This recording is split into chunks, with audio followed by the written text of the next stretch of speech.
Hi, Ron. It used to give me a prompt that said we're being recorded. Now it's decided to just silently start recording us. Welcome back to The Blast. This is episode 4 of The Blast. We're mid-December. We're back. We're in the most capitalist month of all. Mid-December, coming up on the time when you get to succeed as a supernatural being with your children or fail horribly. My guest today, the deceptively mild Bengt Washburn, who I think is in Minnesota this week, Yes. and the politically wry Robert Baril. I'm Dr. Dan. Let's talk about the world. So we're going to start with comedy catch up. So you guys introduce yourself a little bit. Just what's going on in your comedy world. You first, Robert, I think. Oh, okay. All right.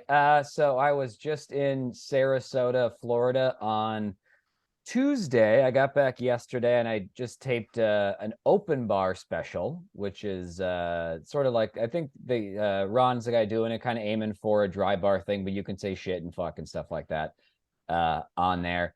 And so that's going to be called Tall, Dark, and Grandpa, because it's basically all the material that I've been doing the past year or so that is not related to current events or politics or hot button issues like that. So it's fun to kind of just get all that together in a package and then birth it. And I don't know what women are talking about the pain of childbirth, because honestly, it was pretty easy when I did it. So I'm not trying to compare the two, but I think if you have to birth something, I think a half-hour internet special way easier than a baby. Yeah, the only thing I'm ever going to carry to term, I think, will be that special. And my favorite part of that, when you're previewing it, was the always the opening act in front of you is always some heinous, just every horrific image, and taking everybody down to the very bottom of the gutter, and now clean stylings of. Well, and that's the other thing too, where I felt like I was almost going into a fight with a hand tied behind my back, where it's like, well, I do have some shit I could follow this with, but not what I want the special to be, or not, what I prepare. So it's like, well, I guess I'm going to go up with my little slaps that I was going to build you guys back up with before I start throwing haymakers. But fortunately, editing is a very beautiful thing, and I trust that they will do their best to make the first few minutes seemed like it went over a lot. That's like, the jokes are funny. I have done them before, so in my head I'm just like, God damn it! But I'm like, okay, the jokes are funny. They'll translate. Just You trust the material and just the process. Do it. Yeah. There's so many of these little kind of production companies that have popped up around, like Dry Bar. Don't Tell Comedy is putting a lot of 10-minute sets out that are pop-up sets out here in California, and very well produced. A lot of the comics, really, really strong 10-minute sets.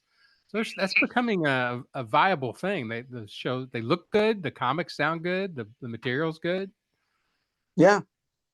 You've done 2 of those, right, Ben? The dry bars? Yeah, 2. I did the dry bar. So I had to take all of the swear words out. And then I did another clean one with some other guys, Ghost Runner Records. And it's Andy and Tony.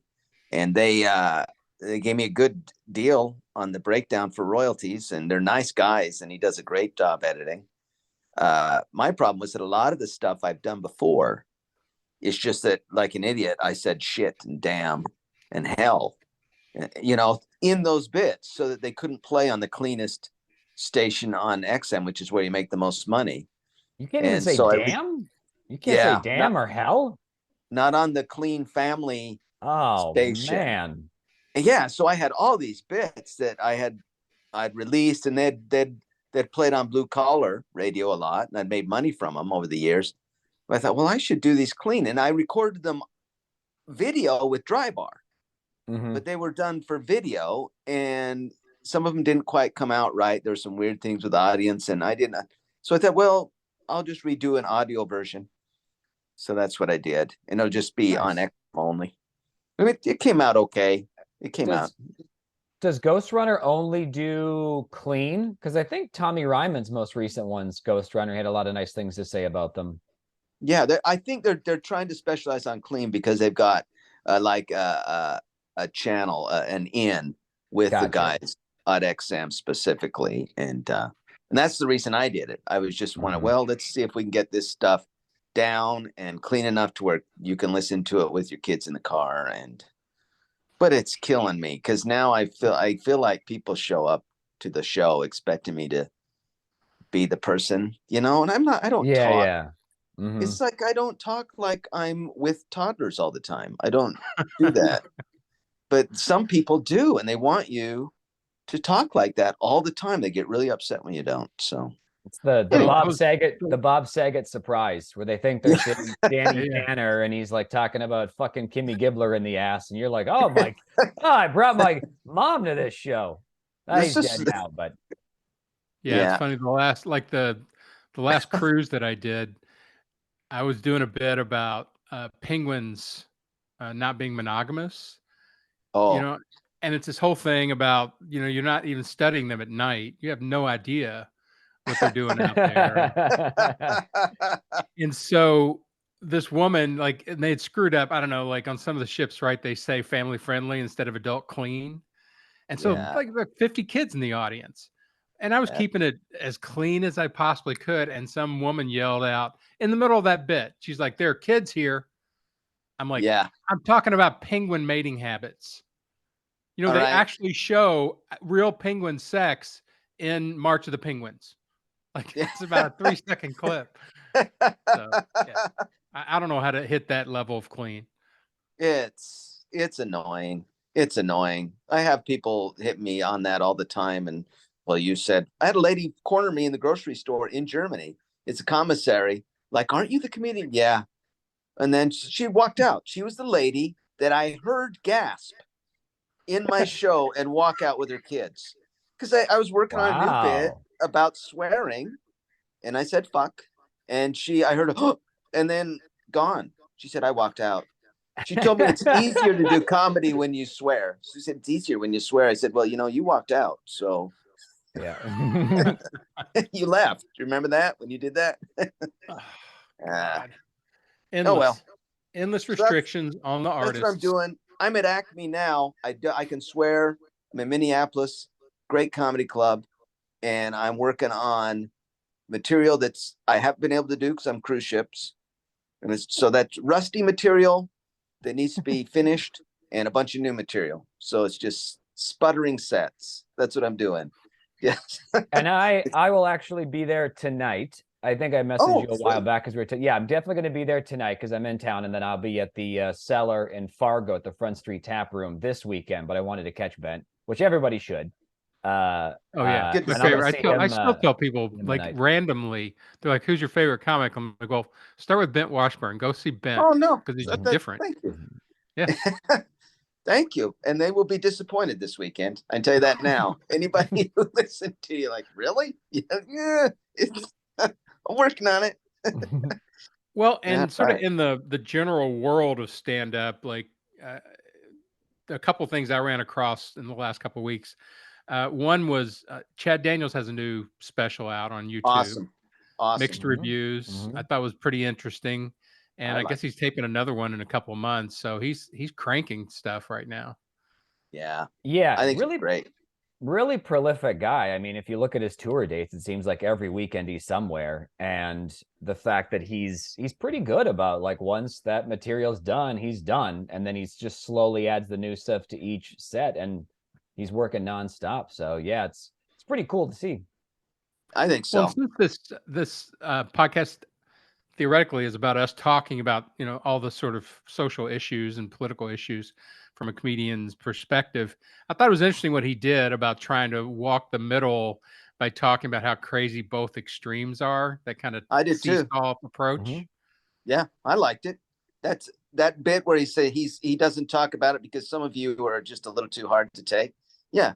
So he's talking about. I thought he did a great job of walking that line and communicating. Yeah, it was an interesting strategy, like in just the whole like you never lose your audience. They just move. You just move to a new audience. Yeah. So it's not canceled. Yeah, when he said he's not canceled, it's just a different audience now. Totally true. Yeah, fewer sleeves or something. Yeah, he does what the new audience is like that you do. Fewer sleeves. Yeah. Yeah. Although I will say, when I wrote for Dennis Miller, You know, he had had the left for so long on the HBO special or HBO series. Then he moved over, and I started working for him when he was on the CNBC series, where he became a right winger, and he lost all the people on the left. But the right didn't want him either because he was still a snarky, bastard. That Yeah. Yeah. so he found the space of no audience. I opened for him once. I mean, he had an audience. He filled up the theater. It was still he Well, wasn't. He he was okay. still has. Those are people coming from the past who don't Yeah. know what he's doing now. Like they still remember the name, and he's got some fame, sort of echoes. But yeah, Yeah. Well, I mean, you'd obviously better know than any of us, but I mean, because I consumed his specials and stuff. I think it's fair to say that my comedy is fairly well influenced by him. But I think even early on, like he had some pro death penalty positions that, like, I mean, he maybe it was his style or the fact that he came up, or like the pro abortion material he did. But I think it wasn't like he came out of the gate like super lefty. I just think that before 9/11, it wasn't like, well, I'm going to take a stand and defend this position versus just poking fun at everybody. And I think once he did that post 9/11, like a mutual friend, Brian Miller, had a great one-liner one night where he talked about one of the planes flying into Dennis Miller's sense of humor too. They took that out as well. That was the third tower. Yeah, but then certainly after that, he went kind of hard right and was just like, then he was just on a team. Here's my hat. This is and I'm going to go at the other team, versus what he did before, where it seemed like he might have been a bit like maybe center right, but didn't like wear a hat for anybody or didn't like champion a particular cause or team. Yeah. well, and I think what it that's true. was from the background of it, watching what was happening was, he was on Saturday Night Live. He was in all these venues, and it's all super young, super liberal, and that was his world.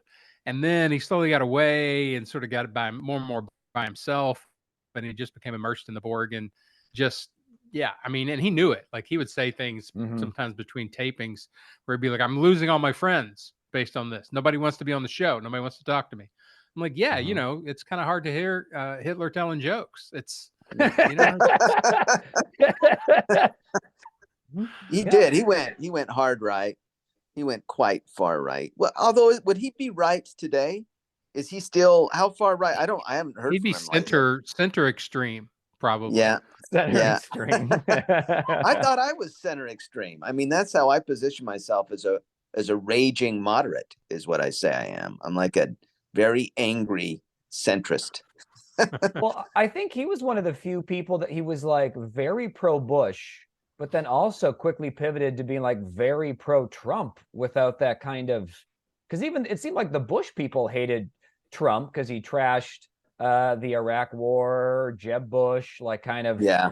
when he was just mowing through all the dynasties and families and stuff, and including the Bushes. And there were some people like, I think Tim Allen, Roseanne were like celebrities that came out for Trump, but didn't really come out politically for anyone before that, at least that I was aware of, or that made that much noise. But Dennis, to my knowledge, is one of the few where he went from being very pro Bush to, oh, I guess it's Trump now, and being very, and I don't know if that was just like antipathy toward the left, or I think maybe, it is. Yeah. I think it's a lot of people I think don't love Trump. They just hate people on the left, and that's what it seems to happen. I don't know. Well, they hate people on the caricatured left, right? Yeah, the caricatured left. Exactly. Yes. And it's a caricature. And sometimes to the point of almost a cartoon. When I talk to people like, well, I'm like, where did you No, it's so selective. It's so selective of, let's find the most extreme, lampoonable, and just that is, that's the left. Well, who would support that? Like that crazy person you just plucked out. Yeah, I think so. Hey, Bit, you're a little low in the frame. We're losing you. Sorry. There you are. I'm hoping my sound okay. Sound okay. I mean, all right. high I just shouldn't do this. Nobody's checking this at all. Yeah. What's up? I think he's crazy. He's nuts. And I don't know what else you guys have dragged out of the ether of the comedy world lately, but there was a guy. You guys know Kenny DeForest? I don't. I don't believe So, like, I know a lot of comics have been posting. I think he might have been a Chicago or New York guy, and so you try to trace the 6 Degrees Kevin Bacon thing, but I don't believe I had the pleasure of crossing paths with him. Yeah, I'd never heard of him until yesterday. He's a New York comic, New York-based comic, and I watched his special. Don't you know who I am? And it was really good. I mean, it's free. It's on YouTube. It's really good. And then I was doing just a little more kind of trying to figure out who he was, and he was in a bike accident on December 8th in New York, and died from it 5 days later, which is just a bizarre experience. I'm like, I'm meeting this guy. I'm like, oh, that's a guy I could talk to and see if maybe he wanted to do the podcast or something like that. And then he's dead. Like, what? How did that happen? Whoa. How old was he? I know that's I always ask. 37. Okay, that's wow. my age. Yeah, yeah. Jeez. There's been It's a hard few, when the funny it ones seems die. like. That's the thing. Yeah. Yeah. Yeah. Yeah. There's a few I could think that I wouldn't mind. Well, I would. I should say that. But We can't get this douche on a bike, you know. I've tried. There's not that many lanes in this city, you know. Just all it takes is one impatient guy making a right, and then we could get. But no, that's sad. What's his name? Kenny what? DeForest? Kenny DeForest. Oh, Yeah, you should look it up. His YouTube special is really sharp. I will look it up. I will look up Kenny DeForest. How about the Matt Rife guy? Did you watch any of that? God, yeah. Pseudo comic, right? Totally, non-comic playing it comic anyway, but steps on one of the landmines, and it's not going to take him down because he's a pretty boy, I guess, and has a fan base. He's fine. Yeah. He's fine. I enjoyed I enjoyed what he did a little, probably more than more than the comedy itself, because it was funny to see how many. It was almost impressive how many different ways he was taking fire, because on the one hand he's like taking fire from actual comedians where they're like, well, this joke it's not offensive, it's just lazy writing, where it's like, we don't like, okay, domestic abuse, whatever, you can make any issue funny, but be smart and clever and unique about it. And they were attacking him for being a lazy writer. Then you have like the woke whatever that are like, oh, you can't joke about domestic violence. You can't joke about hitting a woman. That's offensive. That's terrible. That's everything. Like, they was taking fire from them. But I also enjoyed, because my wife is much more in tune with the celebrity news than I am. And so whenever we're driving, or she'll just like bounce stories off of me. And she mentioned too how there were a lot of really upset younger female fans of Matt. Well, fans, they never actually saw him perform, but he's trending. He's the next big thing. So they like, follow, share everything. And then they actually watch the special and are horrified. And it's like, well, maybe you need to do a little bit of research before signing up to be someone's loyal follower and fan. Huh. So did he lose? What's been the net effect? I mean, has he gained audience or lost? Probably shifted again, right? Like he just shifted audience. Like suddenly dudes are like, right-wing dudes are like, oh, he's talking about beating on women. I can watch that. Yeah. It was a shift to dumb. Because when I watched, I just thought like Robert was saying, that's just a lazy, bad joke. And then he got like competent. I really felt for a 28-year-old guy, he's competent. You shouldn't do an hour-long Netflix special. He should hit the road. Someone should mess up his face a little, and he should tour for 10 years as an ugly guy, and then he might get good, but right. I don't think it's almost like the Trump thing in 2016. Like, it's not Matt Rife's fault. Like, Matt Rife was dealt a really good hand, and he played it, and has gotten where he's exactly. So it's not him. Like, I know a lot of comics are it's kind of like Ben's saying, right? Like you're wandering over into a much more dangerous stand-up area. Like, if you want to do that stuff in clubs and it's half men and half women, great. But if you're doing it in public and like you have a massive female fan base, and now you've got all the sort of social justice guardians, watching what's coming around, and they throw you up into the circus, and you're not ready. Like, the comedy's not ready. He's clearly not ready. He's still just playing dude of, I caused an uproar. That was fun. But I think he's not gonna. I think he's not going to survive the comparison that he's going to have with other guys who are doing some of this, like a Bill Burr. I mean, seriously, how do I hold up what he says to a Bill Burr? It's ridiculous. He's not even in the same planet. But I think what ultimately will matter is how he treats other people.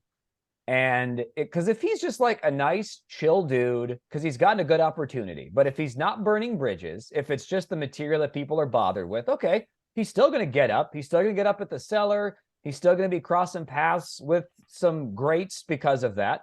And as long as he's like, I promise you, Dave Chappelle isn't going to cancel anybody from performing, at his house. Or like Louis C.K. is not going to be like, oh, I can't believe the guy did a joke about, like, no. So, I mean, as long as you're, surrounded by people with power in the industry and you're nice and you're humble and you're like, oh, thanks. Yeah, I guess I really stepped in it back there. He's going to get more opportunities because it's not, I mean, he's not pissing off that far left means, maybe he's not going to star in an old-fashioned sitcom on NBC next year, but he'll still be touring. He'll still, if anything, maybe he switches to like an opener for a little bit, but he's not going anywhere. I don't think. Oh no, I don't think he's going anywhere. I'm just saying that the obstacle he's going to have is his looks and the audience that now is going to be showing up with whom he has to write his material. You know what I mean? Like, how's he going to get a room that's going to be give him good quality, honest feedback so that his material can grow? Because the material is going to have to get better, and his ways of writing are going to have to get better if he wants to really take any kind of a step up. And I don't know how. I don't know. Like you say, I don't think he's gone. I don't. I just think that's his obstacle. And I think that's a really good insight. Like even that joke. Like that's kind of a variation of a Dave Attell joke. Yeah. Like Attell, used to open with, "Hey, I got in here early last night, went to a bar, and there was a beautiful girl sitting there, but she had a black eye." And I'm like, "Oh, she's seeing somebody." Yeah. And he had another variation of that where he said, "Oh, somebody doesn't listen," is what where he says that. So it's been Attell's character, right? He's not he's a deviant. It's perfectly within character, but seems like that's exactly what I was going to say. And that's something that he definitely needs to work on, I think, a little bit too. And I think, Ben, you were touching on it with the looks kind of being something he has to take into account. Because Dave Attell can get away with that jokes. Because you look at Dave Attell, he's a dirtball that tells it like it is. When he talks about hookers or whatever, like clearly, like, I mean, even if that's not really the case, he comes off as a guy that knows exactly what this world is like. Yeah. He has no dignity, and he's self-deprecating. Built-in. Whereas as Matt Rife looks like a guy that probably does get away with committing domestic abuse on partners on whatever. And just that douchebag at the club, the tennis club, the whatever. So and there are some comics. I would say Ryan Stout. There are other comics who are attractive guy. Anthony Jeselnik, I would say, is an attractive guy. Jeselnik's perfect. You need to find the character that works for you. You can't be like I once I did a show many years ago with John Fugelsang. I opened for him. It was a political thing. This was back when I had my AM radio show. But then I got rid of it because who would just want to sit around and listen to people talk for hours on end? There's no future with that. Yeah, but totally not. He opened for me and we hung out afterwards, and he was saying, he gave me some advice that someone gave him, and he's like, you don't get to be mad on stage. Like a handsome guy, like if you're a handsome, you can be flustered, you can be annoyed by stuff, but no one, if you get mad, you lose everybody. Because like, what the fuck's this guy's problem? Like he's, and so I kind of took that to heart and kind of shaped it into some of the stuff. So I might get annoyed by my wife in the context of this bit, or annoyed by something else. And it's kind of like, but even the way I do it, if you watch, is I almost go like a Jewish Larry David, like, come on, what are you? Because that's cartoony. It's cartoony. I can't. And all those guys, like if you watch Louis C.K., he's constantly sending out verbal or nonverbal signaling that I'm just mischievous. I'm smiling, constant, I'm saying horrible things, but it's just Bird my kids or whatever. So you've got to have that. You kind of have to have that separation between harsh material and who you actually are. or it has to be totally conjoined, Or like in a Tell or yeah. Jim Norton or whatever.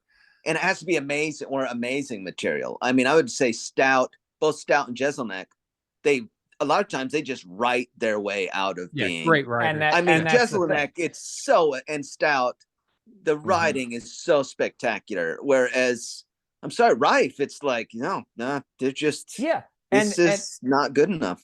And what if you take away Matt Rife is basically what happens if you take the writing away from Jeselnik, because now you just have an attractive guy saying horrible things without the wink wink.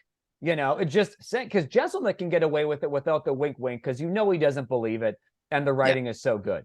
But the writing's so good. The writing itself, the presence of the writing asserts itself to the point where it's theater.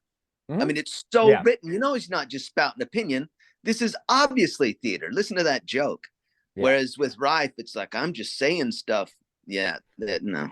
Yeah. Or at the very least, to have the presence of mind to make the other guy say the horrible thing, because then you get to be the hero in the terrible story that you like, to not even have the recognition of, like, that's almost leaning too far. Like, I think there's a danger, and we've talked about this with Tim Slagle a little bit, where if you open by going for the groan, then I think you almost lose sight of where the joke is or where the joke should be, because then you get like a groan or they're pissed off, and then it's like, well, they just don't get comedy. And it's like, well, I mean, possibly, or is there really a punchline here, or are you just saying something terrible to provoke that, versus like having the and then they don't like you and you have to beat that. I was just talking to Tim, we're just visiting. That's so being likable is huge, I think. I think it's an interesting undercurrent here. What we're basically saying is that if you are artful enough, you can be as horrific as you want to be in what you say. I think there's some truth in it. I don't know. I mean, I like Woody Allen movies, and I think they're amazing. And or you look at some of George Carlin's stuff. Like one of George Carlin's bits is called "Rape Can Be Funny," and it's about like Porky Pig getting raped by Donald Duck or something like that. And I think it was like in the 80s or 90s or something. But just like that idea. But then like he does it. He's one of the masters where like, but you break it down and obviously he's not going to get everybody with just the premise of that anyway. But certainly like any other art form, like the more you do it, and Matt Rife clearly hasn't been doing it enough, but you write and you perform enough and you realize what you can get away with and what your audience will let you get away with. And then that's the fun part, is just dancing along that line for as long as you can before you have to back away and be like, okay.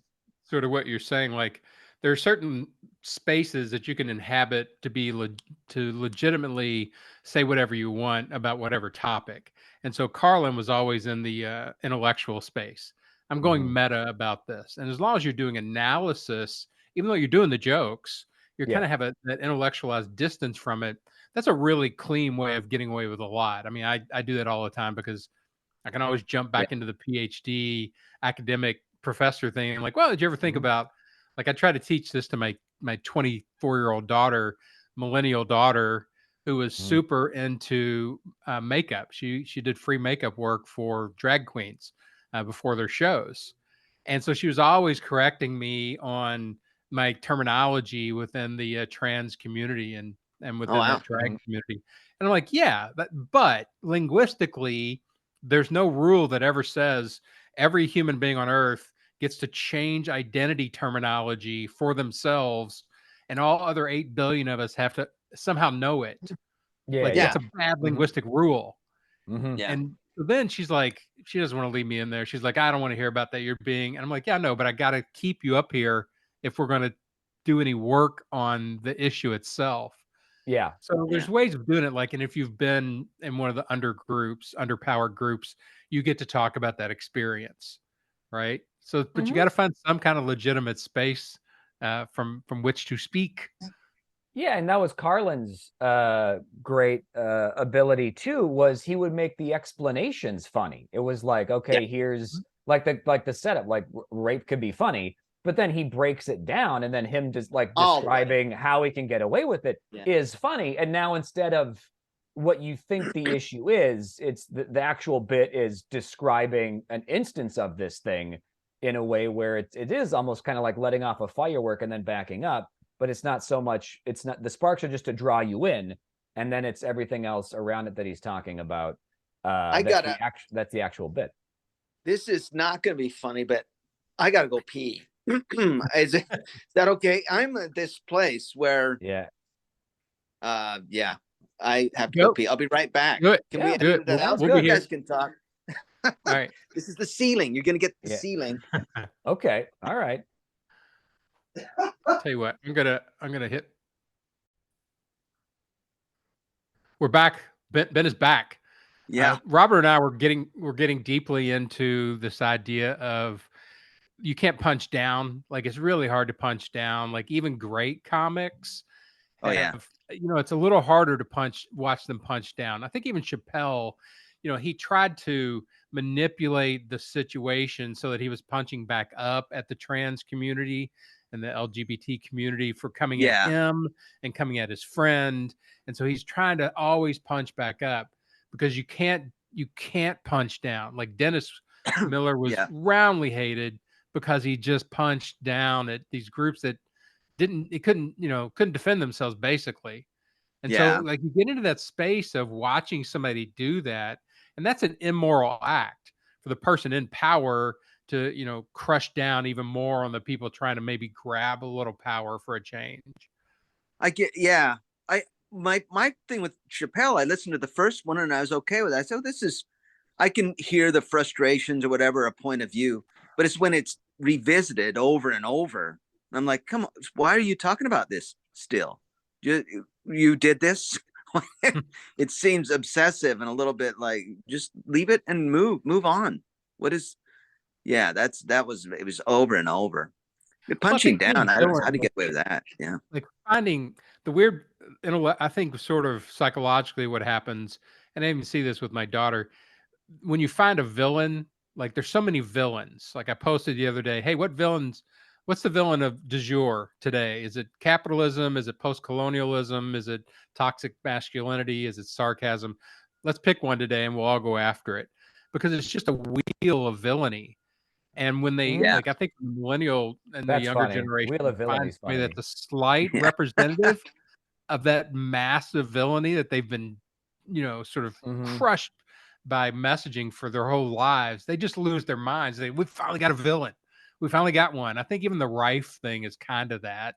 He's clearly not saying I'm a abuser, I'm pro abuser. He's just telling a joke about it. But you just watch the hordes come in because they now have a scapegoat. They now have somebody they can grab onto.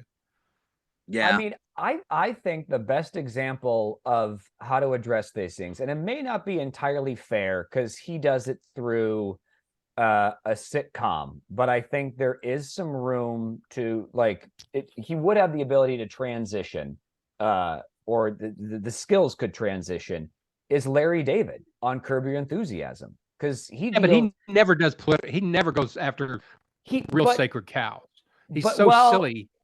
He does sometimes though, like handicap people, racist. He had Kramer on when he shows up, and then the one black guy recognizes him, and he's like, he does it in such a way where I think he's not coming at it from a position of, boy, everybody. I mean, in a sense, yes, like I'm right, you're wrong, this is all crazy. But it's more of like, well, try to meet me halfway here, and the joke is always on him. And I think it's rare that you have comedians who reach that level, like maybe Ray Romano a little bit, but it's very rare that you have guys of that caliber that allow the joke to be on them. And I think if it's on you, or you come from a place of like, well, help me try to understand, or instead of just like, well, what's the deal with these trans people? It's more like, okay, maybe you just detail a personal, first off, I think the idea of like, well, what's everybody talking about? Well, I got to give my 2 cents on this. Like, well, that's not going to be good usually, especially if it's like, people just trying to be treated equally. And then you're like, well, let me chime in, even though I got nothing to, but I will say though, I still think Larry David just works in the benign. Like I have never seen the guy do like a really hardcore political bit. It's all social, friction. It's all Social the norm kind of yeah. breaking kind of But stuff. I'm saying though, to take those skills would be a successful way to do that for a comedian with that level of power and fame. If you're going to do stand up about that stuff, I think that's almost the way you have to do it, is you make it like a personal anecdote about you, and you need to be the butt of the joke. And then I think that's a way that you can, like, if you are a Dennis Miller and you have a big bugaboo, I really got to give my 2 cents on trans people. Well, you're clever, Dennis. So come up with some sort of analogy of people Your that are writers are really this clever, way, Dennis. but your writers are clever, Dennis. Yeah, have some sort of analogy to break it down. We're like, hey, at first I didn't understand trans people, but now I get it, because and then the humor is in the analogy and the truth of this being like that thing versus just kind of, Well, you it's like know, all the people now dumping on Marr, right? Marr yeah. is being slowly drug out of the left and slowly moved over into the camp of the right, at least according to the left. Yeah, So according to he's had the aura around him, the safety aura of punching at the right targets for a long time. But when you start to go over and start even poking at the woke and the cancelers and the extremists of the left, then you are starting to wander over into the camp of the right. we I had mean, they make you though. Don't it's like the people in these different, I guess, ideologues want it to be a world that sorts itself out that way. You know what I mean? Like, well, you went against our list of this and that, so you're there and we're here. So they turn it into they are constantly turning things that are uh subtle into and complicated into these simplistic things that hold up. They're highly detailed explanations of everything. I think Right. It's a horrible judicial system. Like if you actually look at it, as far as like if courts were run this way, like, well, we've got 5 million people in the jury, so therefore we're not going to look at the evidence. And there's no nuance yeah, between, yeah. Yeah, somebody saying one word by mistake, kind of, and then apologizing for it instantly. And the Nuremberg trials, you're like, come on, there's a lot of nuance in between these crimes. yeah, and Well, it's all gone. They lose it. Yeah, I think the thing that Bill Maher does so well at, and what Chad was kind of doing at too a little bit in his special, with the exception if he just comes out and says, like, I voted for Biden, I'm center left. But what Bill Maher is so good at, I think, by often taking shots at the left, which, to be fair, yeah, sometimes the left deserves to have some shots You can taken take at it. shots And if left it's if you want. only coming, Yeah. if it's only coming from the right, then I think it's easy to just dismiss and be like, yeah. well, that's Hannity, that's Ann Coulter. But That's if it just comes from, partisan. Yeah, yeah, yeah, if it comes from Bill Maher, then I think it's more like well, I mean, he is with us on union stuff, on, trade stuff, on social issues. It's like, just because he's, calling Gavin Newsom a dipshit for some policy doesn't make him a righty. But I think it's more by taking shots at both sides. It's like that Lou Reed song, I'll Be Your Mirror. Like, people will watch Bill Maher, and if you're on the right, then you focus on when he attacks the left. And if you're on the left, you focus on when he attacks the right.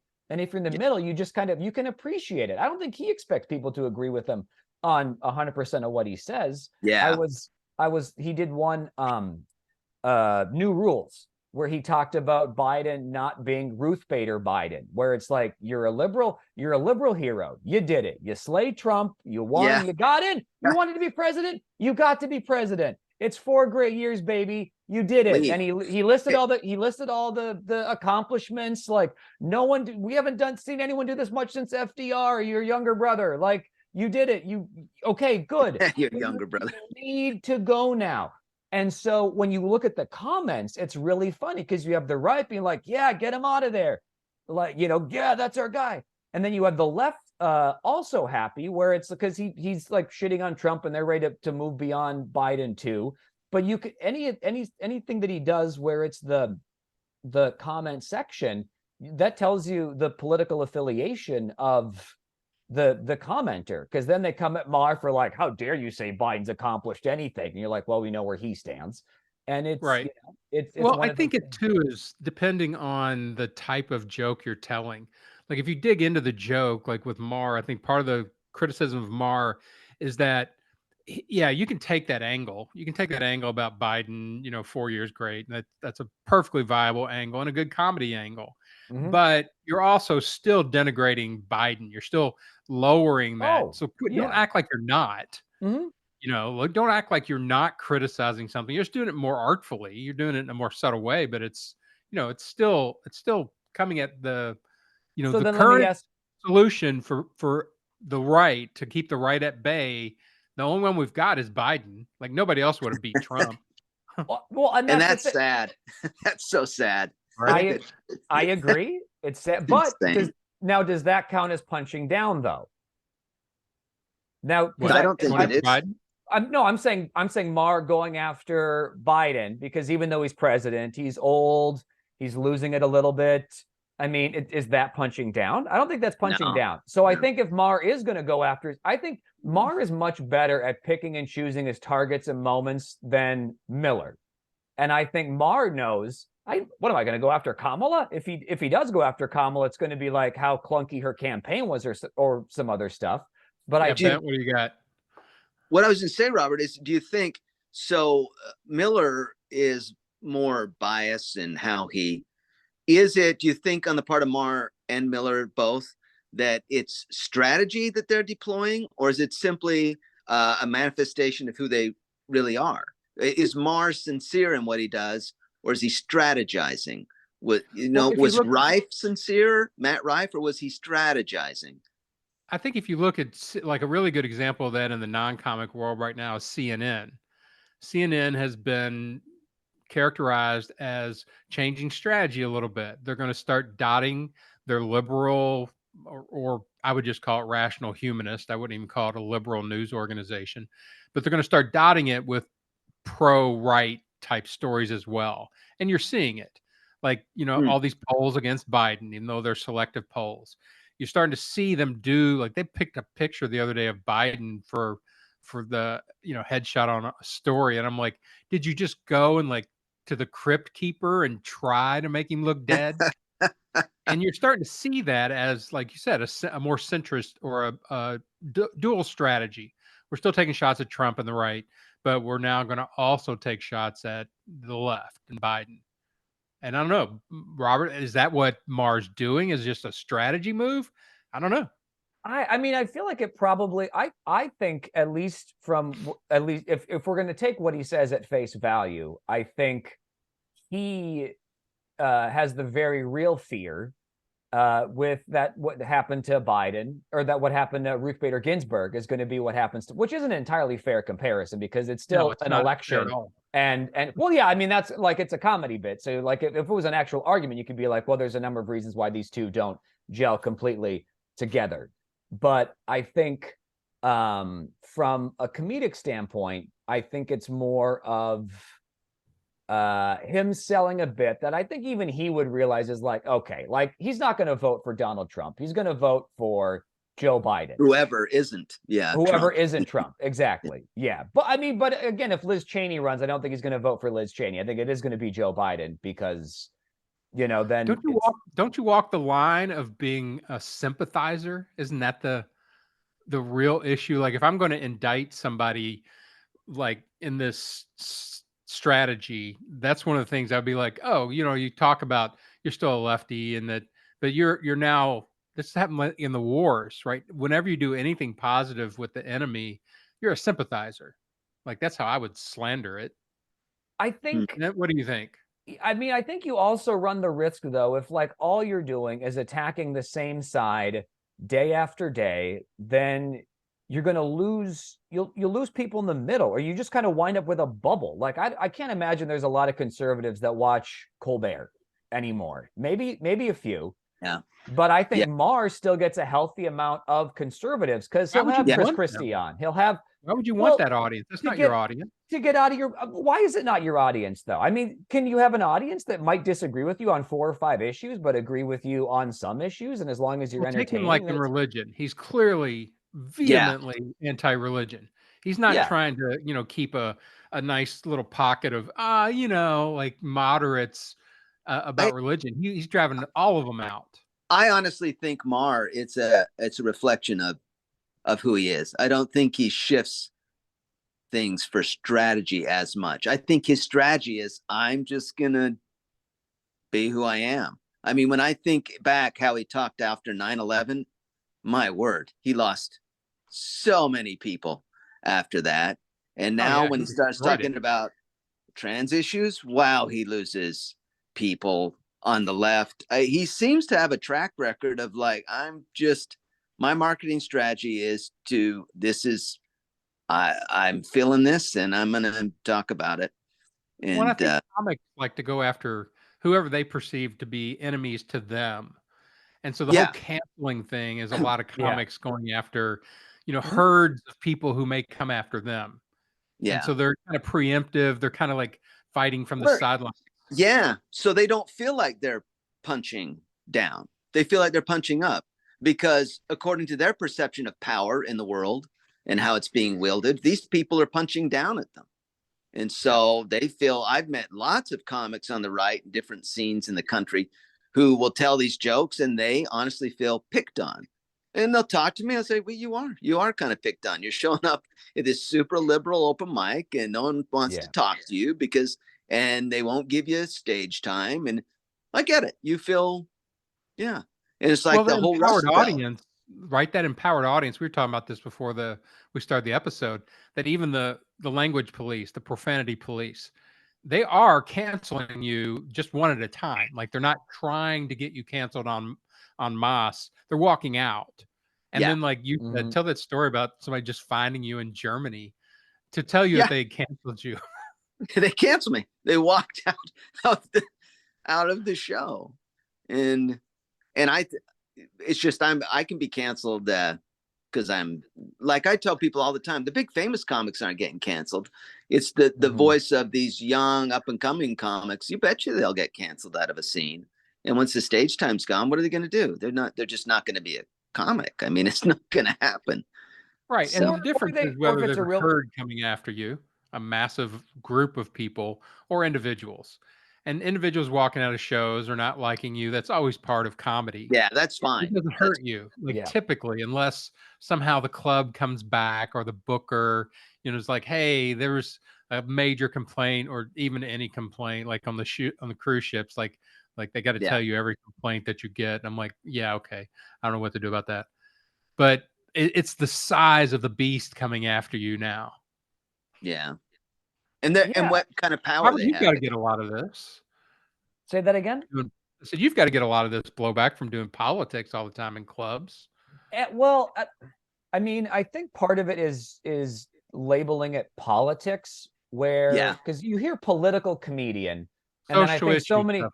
Yeah, I know. Yeah, yeah, and because I've heard other comics talk about me on podcasts, like, oh, political, and to be fair, I do bring it on myself a little bit because in my bio with the Minneapolis Tribune was like sharpest political commentator on the Twin Cities comedy scene, and I think people hear that and they just think, oh, the Star Tribune said that. Okay, pinko liberal commie, just going to be shitting on Trump the whole time. And like I have two or three Trump jokes or bits or whatever, but I'm mainly just talking about issues in a way where I'm probably going to get 70% of the crowd on board. I just take the other argument to the bizarre extreme and then I make fun of that. And so I think in one, you can also be canceled on the right too. Just ask sure.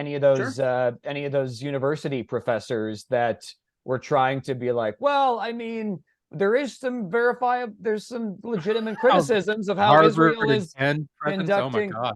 Yeah, should students be allowed to say from the shores to the sea or whatever Rivers to the sea. river? Yeah, Yeah, from the rivers to the sea. And it's frustrating because then like and they spoke for like however it's 4 hours, 5 hours, and they cut this little clip, no nuance about how just even that phrase has different meanings depending on who's saying it. Doesn't necessarily mean kill all the Jews. It just means maybe Palestinians could have more land and freedom. Right, Which but this was the Fauci problem, right? So yeah, you take an academic and you drop them into a political and yeah, national yeah. media setting, and they do not know how to play that game. Like Yeah. you don't say anything even remotely academic and intellectual in those No. settings because they're going to pluck it and kill it, kill you with it. Yeah. So, but to get back to your question, I guess what I do is I try to do the Bill Maher, Chad Daniels thing of kind of being the audience's mirror, where, and to just break it down, most of my set I go up first. I open with some Biden stuff. I open with some RFK stuff, and then I quickly pivot to. And I don't consider it punching down, but I do a bit on asexual people now being in the LGBTQ thing, and I kind of poke fun at asexuals, but in a way where like even they have to agree. They're like, yeah, we don't fuck, so it's not even. So then, and then from there I just kind of go back and forth on issues that the right cares about, the left cares about, without actually like staking a flag or claim anywhere.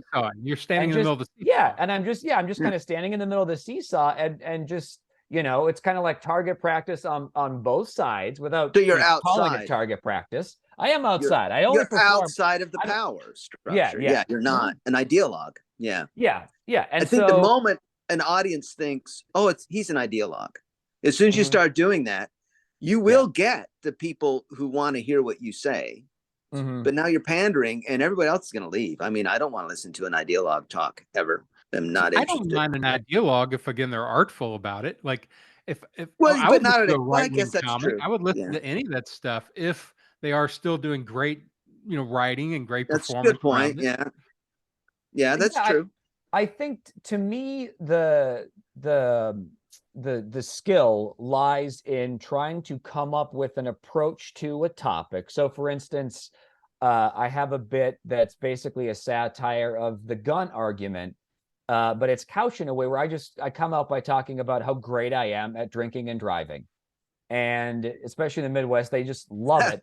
And it's basically how like I can relate to responsible gun owners because I drink and drive, and I don't think everyone should, but I'm good, and I want to speak for, because all you ever hear about are the bad apples. Oh, and I'm not going to do the whole bit, but basically, instead of seeming soapboxy with the whole like, why do you need an AK-47? Are you not good at hunting? Like, oh, man. Yeah, I don't do that. Instead, I take a different issue, and I take the extreme side that I wouldn't necessarily agree with on that issue, and then I don't back down. And then it's kind of the sweet spot, because people on the left get that it's satire and what I'm actually trying to say and appreciate it.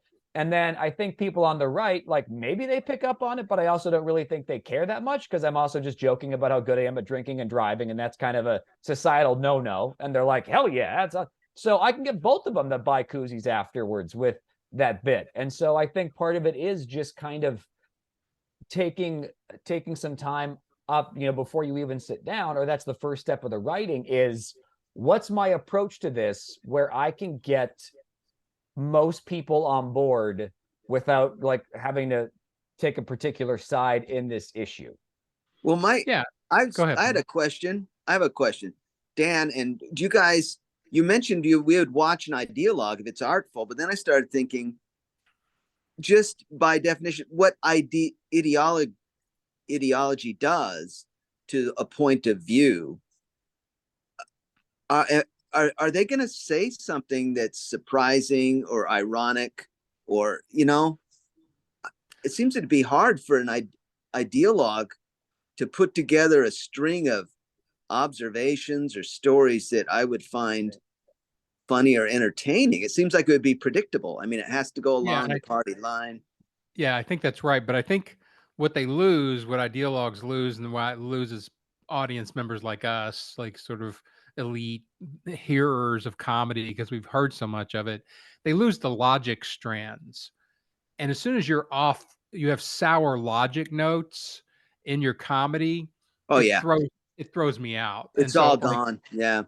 I've heard really interesting right wingers, and there used to be a lot more of this, I think, in the party, in the GOP, the George Wills and the intellectuals who are trying to break down conservatism. And explain it and say, hey, look, I know why you're against this, but let's really look.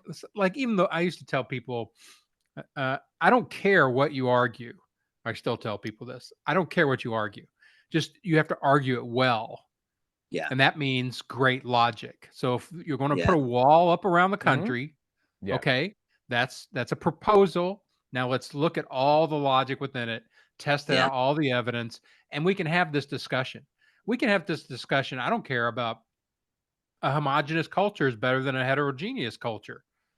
You could argue that, look, traditionally, that a single race nation, predominantly single race nation, is I'm just looking at you happier. saying this right now, Dan, with your haircut. And I know. it's This would But I'm not just be a saying, good like, time for a clip. This would not. look at you the get- look at Holland and Sweden and all these sort of single race oh sure. nations that Germany. aren't vicious. They're happy. It's like, oh, those are the happiest places in the world. Oh, they So you are. can make that argument, and as long as you're doing rational, civil, humanistic, aware argument, I'll listen to it. Highly likely you're not going to convert me to single race nations, but I'll listen to it, and then I'll reject it because Yeah, of that that was bad logic. interesting. Yeah, bad logic is where it. And I think ideology, when it becomes, and when I say ideology, I assume this is some like how would you define this? Is how I'm defining ideology. It's a very detailed explanation of the world and universe, extremely detailed, and therefore simplified, oversimplified version of a very complex world. And so it gets Mhm. very hard to prop it up in whole. You can prop up little parts with logic, but eventually it falls apart. Yeah, because it's illogical. Like at Yeah, its that's core, why it's like, that's how they I mean, hold it up. religion is illogical at its core.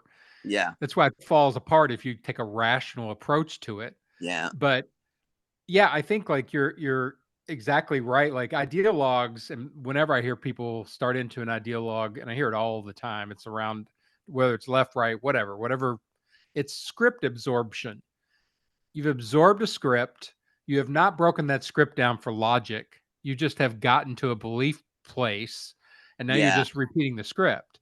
That's why somebody like Robert does so well, I think, is like you can go yeah, back into these scripts and start to pull threads of bad logic yeah. or, you He know, pulls it apart. He's attacking the explanations. Yeah, He's not it's up there giving me explanations. He's attacking explanations. yeah, yeah, that's the trick is you can't say this is the answer. You can only say, Yeah, well, these can't be answers. And then you yeah, basically do the yeah. Nietzsche thing. It's just the philosophy with a hammer. Like, okay, you think this is the answer? Okay, here we go. Oh, That's yeah, bullshit. that's it. Okay, that doesn't make any fucking sense.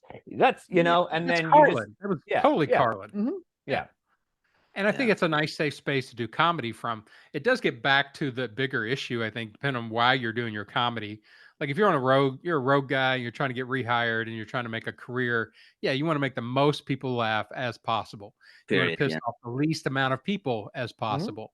But if you're like a dialogue or some type of person on your side where you're trying to push a point of view or a politics, then you're going against all that stuff by the economic forces that are moderating you all the time to say, don't take a position. Don't Yeah. let them know where your real politics are. yeah. Like, is Chad Daniels really center left or is he left left? I have a feeling he's farther left than he wanted to admit. He just needed that legitimacy to kind of walk that line. Oh, I think probably. he's center left. I do think that's a pretty, from what I know of him, I would say Mhm. that's pretty close. Yeah, But then, I've but listened to again, a like lot of his how material and known him for a while. Yeah, I mean, but again, like how, so when we say further left, so is that universal health care or is yeah, that like yeah, $20 minimum wage? So like how do we define which issues would characterize someone as further left yeah. as opposed to center left anyway? I think Well, my lefty is is interesting. all money. Like, I just want somebody to drop 50 grand onto my porch every month.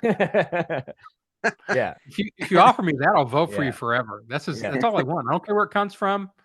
Just give Mhm. me 50 grand a month. Grant every month. I I'll don't be care if really it. a happy person, very loyal to your party. Yeah, Yeah, I think Chris Rock in one of his specials, I don't know if it was Bigger and Blacker or Bring the Pain, but he talks about how he's conservative on crime and liberal on abortion. And he just like lays it out like that. And I think maybe that's what helps if you are going to if you decide that that's the kind of comedy you want to do, is that kind of stuff, I think in an effort to be as relatable as you can, or at least to try to, appeal to some people that might not agree with you on every point, is to throwing the other side, reaching across the aisle for, a funny bone tickle or something a little bit where, okay, yeah, I'm probably not going to be hanging out with these people after a show, but I agree on this side. Yeah, that's pretty fucked up. And I think audiences, for the most part, especially conservative crowds, like the ones that if you throw them some bones, they'll give you some leeway on some other stuff, because they're like, I well, totally, okay, he it's made fun of completely viable Biden. club Yeah, strategy, right? mhm, Totally great yeah, tactic. I've done it. We've all done it millions of times Oh yeah, ourselves, you know. yeah, And Ben, like you coming from an alternative background, with the yeah. Mormon religion, and you know, Mormons aren't hated. They're not vilified the way, some like Muslims might be or things like that. No, There's still some no. space for you to come in, but you're still speaking from the outsider coming into a majority culture. Oh yeah, and Mormons are hated by certain Christians, but the difference is they Romney. hate everybody. Those Christian groups hate Yeah. everybody. It's like they don't like me, and you're like, get in line. They don't really like anybody, and so Mormons, you weren't. Yeah, you were pretty safe to come out, and you're an outsider. You're not a and when I used to talk about that as a strategy to be able to talk about other stuff. Yeah, absolutely. I bring that up first, and now I can poke fun of you, unless you're Christian. Then I had people literally just tell me, "Yeah," get angry. Yeah, I like to say I make a disclaimer, like there's intellectualizing things and there's sort of trying to do comedy about things, but as soon as you start adding in moral judgment and real world implications, then comedy really gets kind of dynamited. It's kind of you're in really dangerous territory if you're trying to do comedy about some topics at certain times, culturally, like Yeah, Israel Hamas right now. yeah. I I'm don't know not doing. how you're I got a walking in few. there and doing a lot I of got a comedy. few. I got like three or All four All right, you right, things. got. I Robert, got let's hear it. And then we'll hear Ben's Yeah. take on his heavy Israel Hamas 10 minutes. the first bit is basically how I heard about it from NPR. That was what broke the story for me, that it was going on. But God bless him, still plowed through with that membership drive. Did not call an audible. So they just do like a little act out where it's like, Israel will not be content until every Palestinian's wiped off the face of the earth. Hey, did you say content? You can only get content like this. So then it's not even the issue between the two. It's just NPR and them asking for money and stuff. Yeah, It's it's a Little joke about personal NPR satellites for using. the yeah. issue. Mm-hmm. Do you have And any Ben? like direct? I can't imagine doing a joke actually about what. Okay, well, this one, depending on the crowd, and I certainly All right. don't open with it. It's more of a litmus test one. And it's one of those two where it's like, if it doesn't go well, all right, I have to dig out of this a little bit. But I also stand my ground, because you can't give, and that's the thing. If it is going to be controversial, you can't be timid. You can't, I Yeah. don't know if it's You need to more be just clear. like, You better be yeah, clear. clear. And I Confident. just like Bill Burr it, where it's just like, I'm gonna own this for 5 minutes, and then if it's done and you don't like it, be like, I'm just fucking around. So I talk about how my solution to a lasting ceasefire and agreement between Israel and Hamas would be, just hear me out. I'm just spitballing here. I'm no Henry Kissinger. All right, I'm just dabbling myself in peace talks. I say we give Hamas the Jews we don't like anymore. All right. Harvey Weinstein. Who wants to keep Harvey? Raise your hand. You want to keep Harvey Weinstein around? Right. That's problematic right there. There's a lot. Roman Polanski. Raise your hand. Who wants to keep Roman Polanski? So I just kind of do like a little roll call of like some Jews that most people would agree are awful. And like, Unpopular. okay, yeah, Harvey won an Oscar. We can get like 10 good ones for Harvey. Like, come on, meet me in the middle here. All right. I feel like there's a way. And that obviously isn't for everybody. It's not consistent, but it's one of those two where I shape it in such a way where I'm taking people that, for the most part, we agree are monsters, and then flipping it back on them and be like, "Do you want to keep him? You want to keep Harvey Weinstein? Would you want to?" And so, I mean, I'm not going to lie. Yeah, sometimes it doesn't go over well at all, but it's also, and maybe part of it is shuffling the deck. You're getting to the exactly. villain, where you can go back and you can punch at villains. Yeah, you Right. punch exactly. You shuffle Well, the and deck. So that's a very good point. You give them a different villain. Yeah. but you're also breaking apart this oversimplified version of that place, that problem. This it isn't a good guy, bad guy thing. Yeah. It's bad guy, worse guy stuff going on, and then a bunch of innocent people stuck between all of it. And but it's not. Yeah, it's a mess. Yeah. And then by the end of it, it kind of because after the Roman Polanski thing, I just talk about how like what he did was so bad, he got canceled in the 70s and no one got canceled in this. I think I worked on this bit with you, Ben. So by the end of it, it's more of a bit of like getting canceled in the 1970s. And I'm not even anywhere near the Israel Hamas thing. And it's just kind of a springboard for that. So it's using a direct joke about it. I can't imagine that. Yeah, I think those are fun. Those tactics, those strategies of doing comedy around the satellite pieces around the core, the ugly core of what's going on. But you can find, like, go back to the 70s and talk about this, or if you talk about the historically what this has looked like, or maybe in the future. Like I once argued, like just give Israel Iowa, like just move the whole thing. Like just that's the Jewish state. You want a Jewish state, okay, Iowa, or whatever. But if you find unique ideas again where you're not sort of amplifying the pain, then you can kind of still do comedy around it. But it's so easy to just step too close to the land, the land edge. People's ears are just ready to be offended, and you could say they're going to hear what they want to hear. So many people on that issue. I think it becomes this issue of, we grew up in comedy clubs, which are bordered rooms. There's only a certain amount of people in there. They're live. You can look at their faces. You can see how they're reacting. It's a true dialogue back and forth in the moment. But then you release that same material out into the media or even social media where there's no context around it.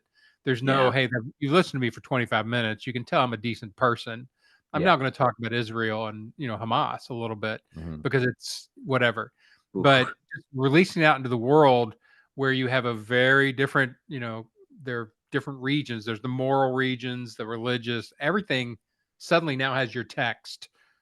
Suddenly your little joke is going into all these worlds where it cannot survive. No. Yeah.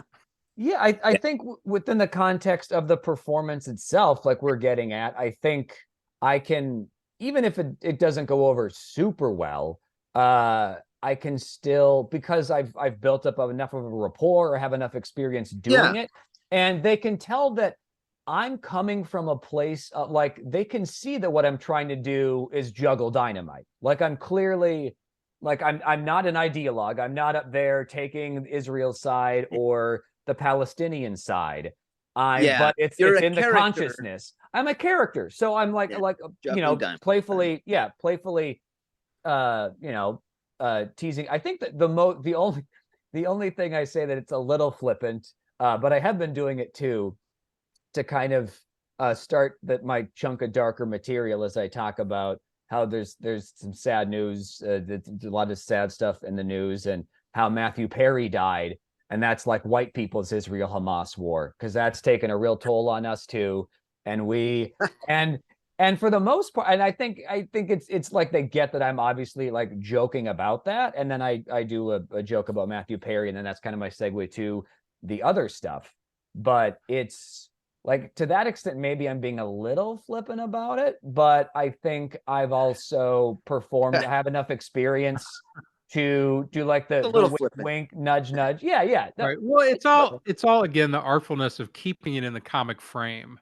Yeah. So you're being silly about it. You may even tag it with that, like, hey, don't mean to be flippant about the big loss of Matthew Perry, because Yeah, exactly. I don't mean to be flippant. Matthew Perry to me, did mean a lot to almost like, I don't mean to be flippant, but I have to. It's kind of what I'm doing here. It's kind of my job.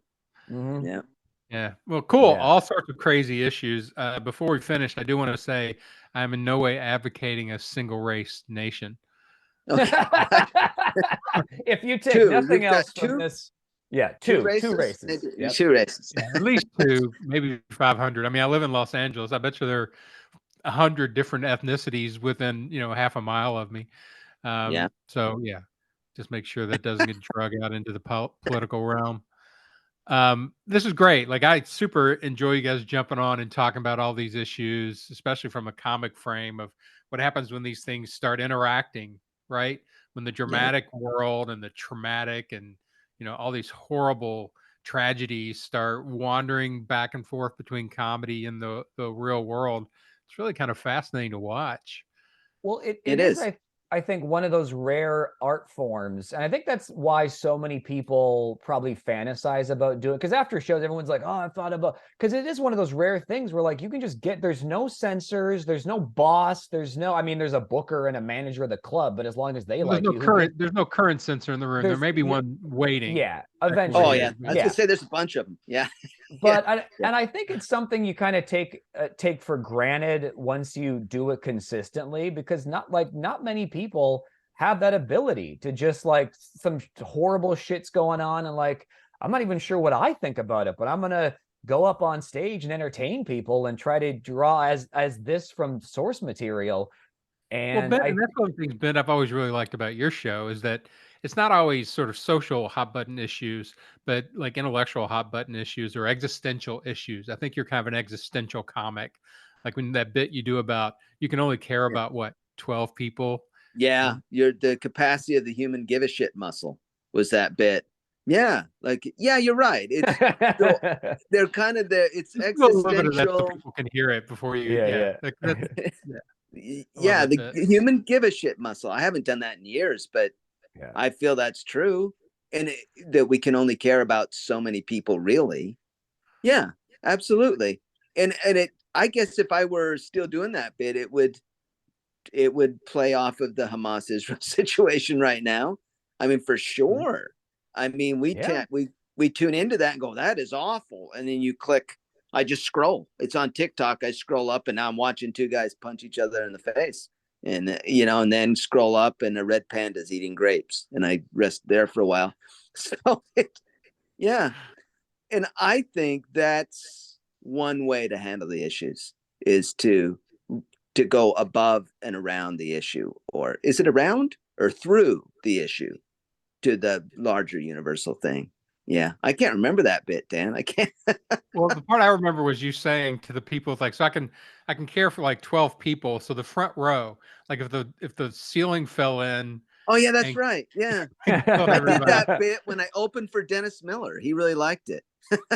I said, if the ceiling fell in all of you right now, killing all of you, but sparing my life, I'd get over it. I would, at first I'd be like, shit, I almost died. I almost died. Yeah. But then I'd like, and then I tell them, you're the same. If the ceiling crushed me right now, if it fell in on me and crushed me, you'd be like, do we get our money back? You'd be taking pictures with your phone. You really wouldn't care. Yeah. Yeah, No. that's what I say. Like, you have such great existential takes on stuff like that. That is why I think you're very different as a comic.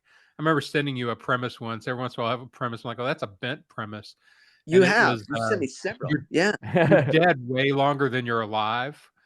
Yeah, I Which love like, that you can be idea. dead for billions of years, but you get like 100 years, and you're like, what a great extensive life that was. It's like, man, why are we dead so long? We're way better at being dead than alive. Or we will be. We will be. Much more natural state. Clearly, that's what we're intended to be, is like this aberration of life. It's like, how did they get to be alive? It's such a crazy thing. It really is. When you think of all the matter in the universe, how much matter never is conscious or awake at all. It's pretty weird. we probably shouldn't be alive, actually. Oh, I mean, percentage by wise, the definitely odds. not. Yeah. Nothing. Yeah. We're Yeah. meant to be in the void. Yeah. None of this should be happening. I love that kind of stuff. That's one of my latest bits I'm working on this week. And Robert and I worked on this earlier. But the way I'm couching it is in the opening, and I say I'm older, and I had to wake up last night to pee, as I had to for this 4 times. I had to pee last night, and the 4th time I thought, last time I was at Acme, I only woke up twice to pee. So I'm talking about, as I'm older, I have this growing urge to pee, like I need to pee the older I get. I notice a growing urge to pee and vote. I've noticed I really want to vote more. Like I want to vote so bad. And I hear it gets worse. Like by the time you're 80, you're just like, after the election, when's the next election? It's just, I vote as if I'm still going to be here to live through the results of my vote. That's what I do. So I like to spin that way into these larger, because I think that's another way to dodge that political ideology, is just just step completely outside of it, which is, I think, what Robert did with his Hamas-Israel stuff. Well, and marry it up to a stepping out of silly it. topic, right? Marry it up to a safe topic so that you've got that half harbor to be Yeah. in there while you're doing the other thing. Like, oh, I'm older, I got to pee, but I also have Yeah. to vote. So, I would argue that you've gotten Yeah. so far into it that you're under the political level and you're just at that level of like, I'm old, I'm cranky, I'm peeing. Like, I think if it was like the earth, right, the political topic, I think I'm in space trying to find the angle. And I think you go through all that to the core of like the emotion. Oh, and interesting. like this, because we both take intellectual approaches, but I think you come at it from like the center feeling, that like base whatever, and then you are applying it. Yeah, very human, applying it to yourself, the fears, desires, needs, wants, and then like you can kind of come up if you want for air, and then like latch onto an issue if you want to talk about. Yeah, exactly. Whereas I'm much more from 8,000 feet looking down, and then kind of like, well, this angle's yeah. But that's why I love writing. That's why I love writing with you so much, is because I think we're very complementary. I think we approach bits in similar ways, like cleverly and stuff like that. But I think also from two kind of different angles, where I'm much more like socio-political, and I think you're much more like personal and like emotional, and kind of like get at that core stuff better than I can. That's where I can't go the other way. Don't know. So it helps to have someone throwing. Yeah, I think that's the real magic, right? When you get those blended voices. That's what I always loved about writing on staffs, because there were guys that I would write for, even with Dennis Miller, and been writing for him for a long time. And they just, each one did this different things, like at a super level. And when it all blends together, you get like the old HBO Dennis rants that were just spectacular. I mean, talk about art of comedy. You read those, you find me flaws in that rant. Because there aren't any, because they had 5 great writers working on it all week long. You know, 1 half-hour show a week, and 5 to 7 great writers, and that's where you start to see what the real culmination of things like stand up and monologue really get to, if you've got those kind of resources behind it. Super fun to see. It is. I know I do a lot better if I'm with someone in there helping me. They have to, like, you've helped me, Dan, when you throw me ideas, and Robert and I go back and forth, and it's helpful. Some people it's not at all. It's really weird. I think we're also good at writing for other people, because I think our voices, though distinct, are still coming from a place of like clever and informed. So it's because there's been times you give me a tag and I'm like, oh my God, like how is it was just sitting right in front of my face the whole time. And you're like, oh, what about that thing? Where you're like, Well, and the ability to, like, I'm a really good counterpuncher writer. So I like to write verbally. I like people to talk, and my brain is just rifling through options of responses. You can't do that for yourself. You've got to hear somebody else say it. And then like all the taglines and everything starts to light up like a board. I'm going to be interested to see what happened with Chad Daniels, because he's coupled up with a comic, right? Yeah. Like, what was that? New out, which I think is really good. I can't remember her name. Oh yeah, she's funny. Yeah, she's funny, but it's going to enter into his comedy. Like he's going to start doing comedy directly for her all the time, and it's going to play into his comedy. Yeah, you mean the couple, right? The whole relationship. Yeah, I think it's gonna be really good. I think so. It'll be interesting. I really like their podcast. I mean, they're both really funny. I'm a big fan of it. but it will alter the way he's doing stand up. Like maybe Hmm. subtly, like, but he's gonna. You can see it was like Bill Burr and these people who get into therapy. Suddenly now they're talking about therapy and Oh yeah. about Mhm. instead of like I grew up like this is like I've got anger issues. I'm like as soon as I start hearing that, I'm like you've been in therapy. Now Yeah, they're it's gonna comic come reacting against the therapy. that the path of everything is gonna go through that relationship and point of view. Yeah. I hope. Yeah, I assume. Yeah, it'll be Yeah, interesting to watch.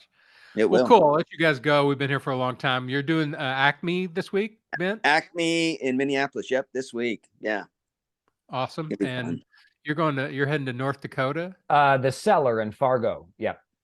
Nice room. I like the Yeah. cellar. Mhm. Yeah. It's Yeah. funny how all these little outposts, like nobody knows where all these little comedy meccas are, these tiny little places where you can go in and Yeah, be fully supported in an awesome environment to do the things that we're talking about, where you can go in and yeah. play. The one Mhm. in Fargo is totally. I had a great time there. That was fantastic. They're both rooms where it's a smart comedy crowd, and even though they allow me, who I'm, and I think Bent's the same way too, where most of what we do in a performance, if you're watching us, is 97% pre-written. I mean, there isn't a lot of deviating from. I mean, we're always tweaking the script, Oh yeah. but when you get in front of crowds at those places that are usually so smart and hot and informed, you might be able to write on the spot Yeah. because your brain's just A naturally lot. going, and Yeah. they're laughing at the jokes, and you're like, okay, anything else? And could I anything else here? And then you might Oh wind yeah. up with another 4 or 5 minutes just by riffing off the ideas that you brought to the table. Easily, and they both support that. They Mhm. both those rooms totally support. I mean, at Acme, I told them I'm not doing anything I do on a cruise ship. This is going to be rusty stuff that I was working on, and then new, lots of new stuff, and they're absolutely they want it. Yeah.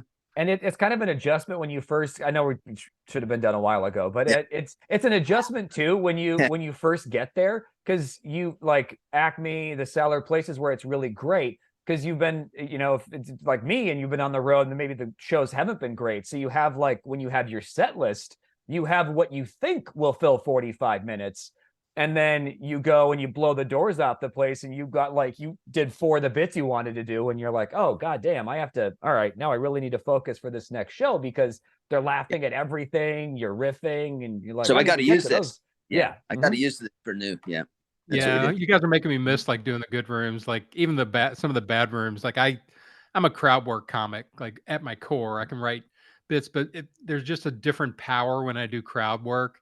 And the Velveeta room in Austin, I Oh used to go wow. down there and like it's just barkered in off the street.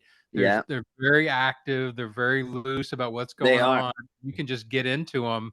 And I would do 45 minutes of crowd work and just Man, I just could it never was do that. so much fun. Oh, That's great. I could never do it. Never. That's amazing. Well, it's that That's again, it's that quick responder brain. Like I mhm. just find people. Like I went up once and I usually think of something during the week that just tickles me for some reason. And the joke I started with was, hey, did you ever notice that Winnie the Pooh doesn't have fingers? I didn't. He's mittens. He's got mittens. He's got a Yeah. thumb, Yeah. but then round like what happened to Winnie the Pooh's fingers? That's what we're going to talk about. And I talked about it maybe for 20 minutes with the audience. Like, what do you think? That's great. That's great. But it's that one little thread, and if there's enough in it, you can play with it, and then it just goes everywhere. It just like explodes into all this different stuff. But you need a good room to make that work. Not a Yeah. cruise ship. Yeah. Not a cruise ship. Not a cruise They ship. don't Well, have fingers awesome. either. They just have the thumb in the paw. They're like, more shrimp. They don't even. They feel personally attacked by you even bringing it up. It's they were. rendered a mitten by arthritis for a lot of them. You have to keep your mouth so shut. Like Oh, somebody was going on about. I didn't. We didn't see any whales today. I said, well, did you go to the buffet? yeah, you Because cannot. jumping on Wow. they're jumping on the No boat way. and just crushing the buffet. I've seen them.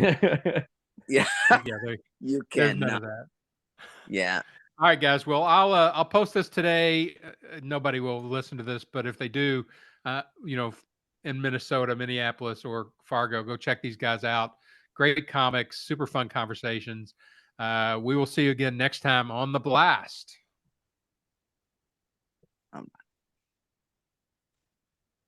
That's it.